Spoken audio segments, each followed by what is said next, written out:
For years, we were told a story. The story was that Wall Street was scared of crypto, that the old guard, the titans of American finance, like Bank of America and Goldman Sachs, were just watching from the sidelines. Well, that story is now dangerously out of date.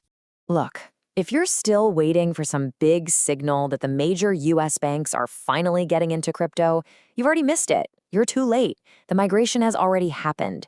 This isn't some future prediction. It's the reality right now. And if you don't understand what's happening, you are on the wrong side of the biggest capital shift in a generation. And here's the twist. What do you think this number is? This isn't the percentage of banks just thinking about crypto. No, this is the conservative crypto allocation that Bank of America, one of the biggest retail banks in the United States, is now reportedly recommending to its clients. 4%.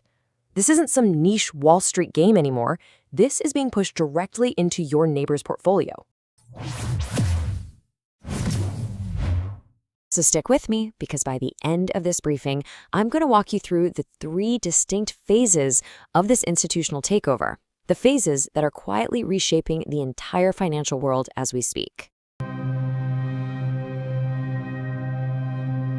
All right, let's jump right into phase 1, the first wave.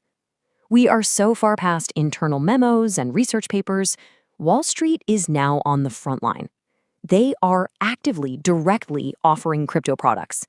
They're not just interested, they're in the business of being your crypto dealer. I mean, just look at the sheer weight of these names. You've got Bank of America pushing crypto recommendations to its massive base of mainstream everyday investors. And then you have a 180-year-old pillar of American finance, PNC Bank, offering direct spot Bitcoin trading and custody. That means they will buy and hold actual Bitcoin for their wealthiest clients. These are not fringe players. This is the very foundation of the system. And let's be absolutely clear. This move by PNC isn't some theoretical white paper. It is a live, confirmed, strategic partnership with Coinbase, an institution that's been around longer than the light bulb, is now using a crypto-native company to hold Bitcoin for its high-net-worth clients. The shift has already happened. You're watching Crypto Global News, and if this is the first you're hearing about this level of detail, it's because this kind of critical intel moves incredibly fast. If you're watching this without a subscription, you are missing these alerts. Click that subscribe button right now. You need to stay on the timeline. So that brings us to phase 2, the Bedrock. Because this is about so much more than just selling some Bitcoin to clients. This is about a much deeper, long-term commitment. The banks are now building their own private infrastructure for a totally new financial system, from the ground up, to make sure they stay in control. You see, the institutional playbook, it's always the same, and we're seeing it play out right now. Step 1, you acquire the top talent. And that's exactly what giants like Goldman Sachs and Jefferies are doing, hiring whole crypto research teams. Step 2, you build the infrastructure. Morgan Stanley and Citi are laying down the new rails. And then step 3, you launch the products that will run on top of those rails. And just look at what they're building. This isn't some simple link to an outside exchange. We're talking about native bank-grade Bitcoin custody. We're talking about dedicated trading desks, yield products, and the really big one, asset tokenization services. That's the tech to turn real-world things, like buildings or art, into digital tokens you can trade instantly. Morgan Stanley, which has over $8 trillion in assets, is building this in-house. This is a full system overhaul. Make no mistake about it. What we're seeing with the hiring at Goldman and Jefferies, it's a full-scale talent and capital migration from traditional finance right into digital assets. They know where things are going. So what do you think? What does this mean for the next 5 years? Drop your thoughts in the comments below, and let's get a debate going in our community tab.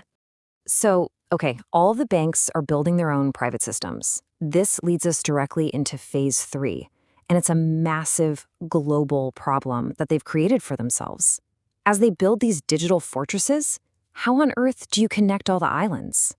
Seriously, think about it for a second.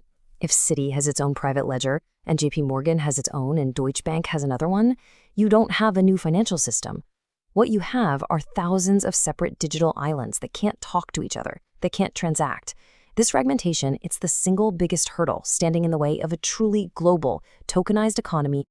So what's the solution? Well, it's something called a neutral bridge asset.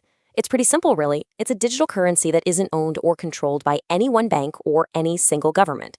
Its only job is to be a universal translator, a bridge that allows value to move instantly and cheaply between all these new separate bank ledgers. And listen, this is not just a theory. We have verified real-world examples happening right now. Ripple just announced a partnership with Amina Bank, making it the first European bank to go live with payments powered by XRP. This is the perfect test case. You have a regulated bank using a neutral bridge asset to connect old-school finance to the new digital rails. It proves the concept works. Intel drops like this often surface way before I can put together a full briefing. So, to get this information before it ever hits YouTube, you really need to be in my private Telegram channel. Just use the QR code on your screen or click the link in the description to join. That's where the most time-sensitive information always gets posted first. So, we've seen the client-facing services, we've seen the Bedrock infrastructure being built, and we've seen the solution to connect it all together. But what's the final verdict from the global financial elite themselves? For that answer, we have to go to Davos. And here it is, the definitive statement. This is from Coinbase's CEO Brian Armstrong, reporting back after meeting with these banking leaders behind closed doors. He said the biggest banks in the world are all now getting into crypto. They're all in. He called it an existential shift for them and said it's as big as the internet. That is not hype. That is a direct report from the very epicenter of global finance.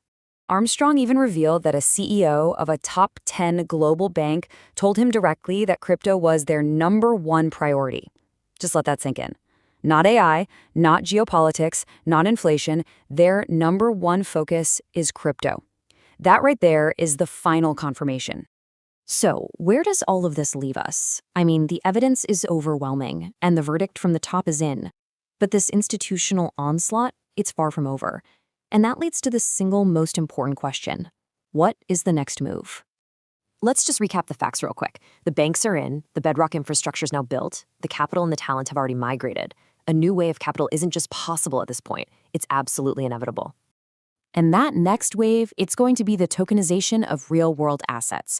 Everything from real estate to private equity to carbon credits will eventually live on these new bank ledgers. The only question left is which of those trillions of dollars in assets will be tokenized first. To find out which assets are positioned to be tokenized next, make sure you like this briefing and are subscribed to Crypto Global News with all notifications on. And you can find our deep dive on the top 5 candidates for tokenization by clicking the link on your screen right here. Stay ahead in the crypto market. Subscribe now for the latest global news and updates.